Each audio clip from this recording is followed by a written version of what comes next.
Streaming from the 22 News Broadcast Center. This is 22 News at 4 p.m. Digital Edition.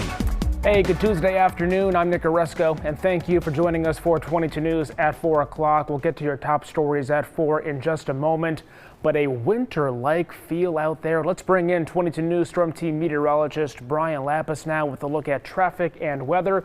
Even had some flurries flying around out there. Yeah, I just got off the phone with a friend of mine in the Berkshires in Lenox. A couple of inches of snow on the ground there, and it is still snowing. So give this another couple of hours, and as you climb the hills out of Westfield and out of, say, Northampton, things could get a little dicey in the western hill towns, or they already are a little dicey in some spots in the Berkshires. So I digress. Let's take a look at our traffic situation, and you can see that really with the holiday today, I suppose, traffic is much lighter. You can see just a slight backup there at 291 and I-91. The Mass Pike east of the Connecticut River, it looks good. West of the Connecticut River, always interesting to see this. And right now, Blandford into West Beckett, no significant problems. So that is good news, but we do know that there is snowing right now in the Berkshires. Let's take a look at the wind, and you can see that we've got 37-mile-per-hour gusts at Orange, 28 miles per hour Westfield, and over 20 miles per hour in North Adams.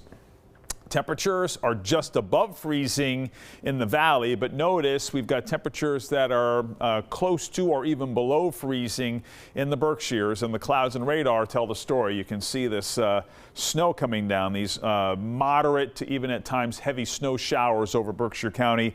And as Nick was mentioning, we've got the flurries here in the valley. This will wind down over the next few hours, but we've got a couple of more flakes on the way in here for the start of the day tomorrow. We'll show you with a 22 News Storm Team Skycast. Towns across the region are coming together today to recognize Veterans Day. West Springfield and Agawam met in the middle of the Veterans Memorial Bridge for their yearly wreath-laying ceremony. Each wreath was carried by each of the town's mayors. One wreath hangs on the bridge as a reminder of everyone who has served, and you just saw another is thrown into the water to honor heroes who made the ultimate sacrifice. The wreath is thrown into the Westfield River that stands between the two towns.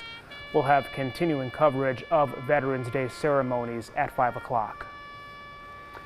As the government shutdown continues, the Supreme Court is expected to rule on whether full SNAP food payments can resume. The Trump administration first paused the payments at the end of October due to the shutdown. That decision sparked lawsuits and a string of judicial rulings, leading to the delay of payments for more than 42 million Americans.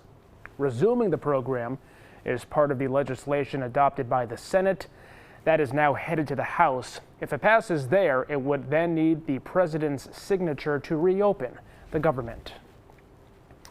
Flight reductions across American airports went up 6% today, with cancellations and delays slowly growing throughout the day. According to flight tracking website, a total of 745 flights were delayed, with nearly 1,200 flights canceled. The FAA last week said it was reducing the number of flights across 40 U.S. airports as the shutdown continues. Flight reductions are expected to increase from 8% and 10% by the end of the week. A familiar Republican has entered the U.S. Senate race for Massachusetts against incumbent Ed Markey. John Deaton announcing his campaign Monday on social media. Deaton, a Marine veteran, lawyer, and small business owner, ran against Senator Elizabeth Warren in 2024. She beat him with 60% of the vote for the 2026 election. Deaton is not Markey's only opponent, though, for the 2026 election. On the Democratic side, Congressman Seth Moulton also announcing his campaign back in October.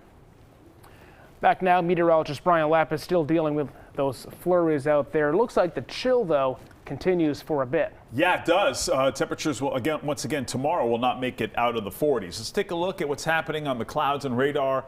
For the most part, it's just scattered flurries in the valley, but you can see the snow showers bumping up against the Berkshires. The good news is that the snow train, essentially, from the Great Lakes has been become disconnected disconnected here from the Berkshire. So that shows us that we're at the beginning of the end of the snow showers, at least for this afternoon. In fact, by 5 o'clock, we're down to flurries over the Berkshires, and you can see even some clearing here early this evening. Then overnight tonight, this is midnight tonight, here come the clouds again, and another round of light snow is likely. Light snow and flurries likely here, say between 6 o'clock tomorrow morning and about 11 a.m. There it is, a little bit of light snow. You blink, you miss it, but it's certainly a possibility. And then as we move through the afternoon hours, the chance for a couple of scattered rain and snow showers here in the afternoon with high temperatures in the low to mid 40s. So not much in the way of sunshine here for the foreseeable future. In fact, Thursday looks just as gray. We'll show you on 22 News at 5. Trending today, a heartwarming story of how a former World War II veteran became a songwriter. At 100 years old, veteran Irving Locker just became a published songwriter. Last week, one day before his 101st birthday, Big Machine label group and creatives released If Freedom Was Free. The Nashville nonprofit paired Locker, who stormed Utah Beach, with Texas singer Bart Crow and duo Johnny and Heidi Bulford. He says the song's message comes from the heart. Freedom isn't free, and we must thank those who paid for it. Locker, now in Florida, still goes dancing with his wife of 77 years. The Jonas Brothers reunited in New York City Monday night for the premiere of the upcoming festive film, A Very Jonas Christmas Movie. Kevin, Joe, and Nick Jonas were joined by co-stars Laverne Cox, Randall Park, and Jesse Tyler Ferguson. In the movie, the brothers are racing against time as they try to make it from London to New York in time for Christmas. A Very Jonas Christmas Movie premieres Friday, November 14th. On Disney Plus and Hulu.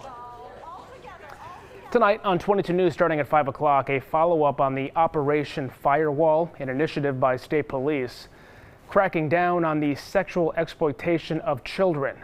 And one local restaurant is giving back to the community today. Find out how it's helping Springfield residents during these uncertain times.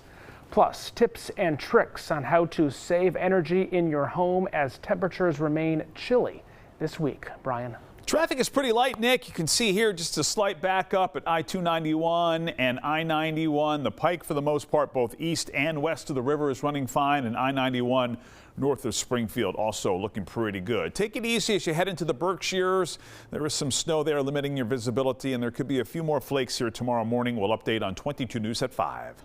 Updates anytime at wwlp.com, the free 22 News app, and always on 22 News Plus. We'll see you tonight, starting at 5.